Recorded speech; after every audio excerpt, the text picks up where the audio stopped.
I want to bring in Wisconsin Congresswoman Gwen Moore as Vice President Harris and Tim Walz are set to take the stage any moment now in your state. It's good to see you. And you know, you were open about your own experience with abortion. And we often talk about it as an issue that resonates so much with that suburban woman voter. But to have Tim Walz out there talking about what it was like as a dad, how important do you think that could be for reproductive justice generally, for the messaging on the Democratic Party, to look at this as a whole family issue?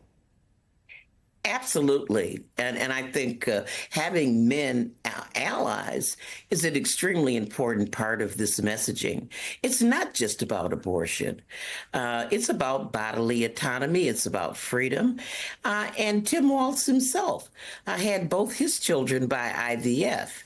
And that is something that's been contested. And so it's definitely a family issue. And I'm really happy to have Tim Walz on board.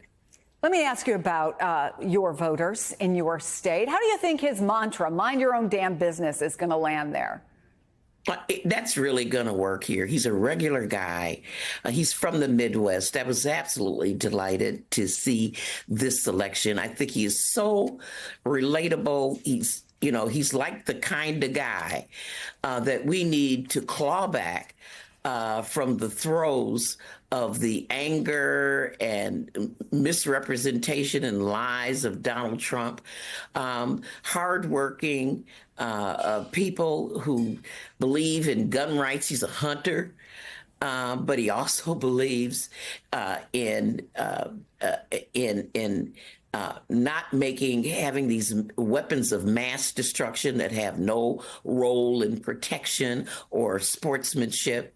I think he's just the perfect person to march into the suburbs of Milwaukee and the western part of our state, as well as places like Philadelphia and other places out in Michigan. I think he is perfect. You know, this is Kamala Harris's second trip to your state as a presidential candidate, her sixth visit this year. That tells you everything you want to know about how important Democrats see this in this election. President Biden carried Wisconsin by less than 1 percentage point in 2020. And in the latest CBS YouGov poll, you see this. Harris behind Donald Trump by 1, but that is well within the margin of error. So very tight race. What's going to make the difference this time, do you think? Well, I am so glad that the Harris-Walz campaign is seeing this, seeing themselves as behind, because we cannot afford to do what we did in 2016. I mean, we were all so convinced that Hillary Clinton was going to win that we let our guard down. I mean, we've got to work very hard. This is a place in my city where you actually need to go door to door to ask people to turn out and vote. That personal touch and that personal attention is what and of course, it requires resources to be able to do that.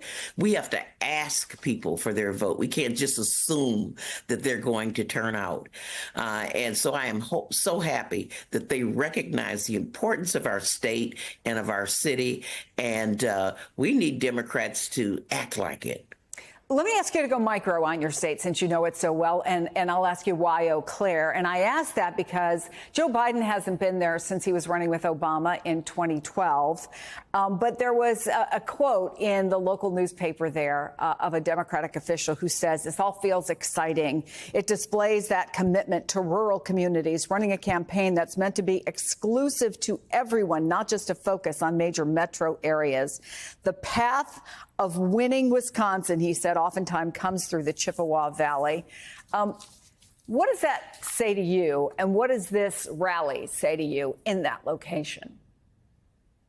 I am delighted that they have gone to western Wisconsin and to Eau Claire. We have another race that's occurring in that area, too, against Van Orden. He's been a terrible, terrible representative.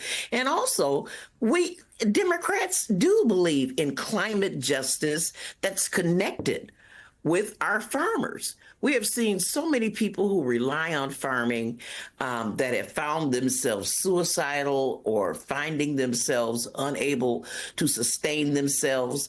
And a natural partnership is with Democrats. And for them to show up in that area is an opportunity for them to explain that, to demonstrate that, to show the receipts in terms of what Congress and Democrats have done to try to address Democrats. I'm so glad Tammy Baldwin, our senator, is going to be there because she has leaned heavily into the needs of farmers, and I think that that indeed it will be easy to convert people to the side of Democrats once they see the receipts and whose policies are really truly farmer oriented.